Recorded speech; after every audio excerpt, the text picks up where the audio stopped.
అమెరికాతో వాణిజ్య ఒప్పందాలు, బ్రిటన్‌తో వాణిజ్య ఒప్పందాలు, జర్మనీతో వాణిజ్య ఒప్పందాలు ఇట్లాంటివి చేస్తున్న భారతదేశం పొరుగున ఉన్నటువంటి దేశాలతో వాణిజ్య ఒప్పందాలు ఎందుకు చేయదు? పాకిస్తాన్‌తో, శ్రీలంకతో, భూటాన్‌తో, నేపాల్‌తో అన్నటువంటిది ఇప్పుడు ఒక ప్రశ్నని తాజాగా రైజ్ చేసుకొచ్చారు.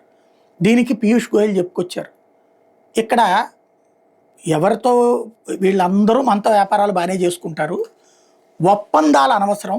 ఎందుకయ్యా అంటే ఇప్పుడు అక్కడి నుంచి ఇంత పెట్టి మనం కొనాలి, లేకపోతే ఇంత మన దగ్గర కొంటారు అన్నప్పుడు అక్కడ ఒక పెద్ద తేడా వస్తుంది. వీళ్ళందరూ చైనా బీ టీములుగా పనిచేస్తున్నారు. శ్రీలంక, నేపాల్, భూటాను, బంగ్లాదేశ్ ఇట్లాంటివన్నీ కూడా, పాకిస్తాన్ కానీ వీళ్ళు ఏం చేస్తారు? ఒప్పందం కుదుర్చుకున్న తర్వాత చైనా ఉత్పత్తులు ఇప్పుడు అంతర్జాతీయంగా డైరెక్ట్గా అయితే భారీ ట్యాక్సులు పడుతున్నాయి కాబట్టి వీళ్ళ దేశపు వస్తువులుగా చూపించి మనకు అమ్ముతారు. మనం ఇక్కడ నిషేధించాం. నిషేధించినప్పుడు వీళ్ళు త్రూ అవి తెచ్చి మన దేశంలో అమ్ముతారు వాళ్ళ దేశం పేరుతో. కాబట్టి అట్లాంటి నాటకాలు మాకు తెలుసు కాబట్టి మేము వాటిని రిస్ట్రిక్ట్ చేస్తున్నామని చెప్పుకొస్తున్నారు.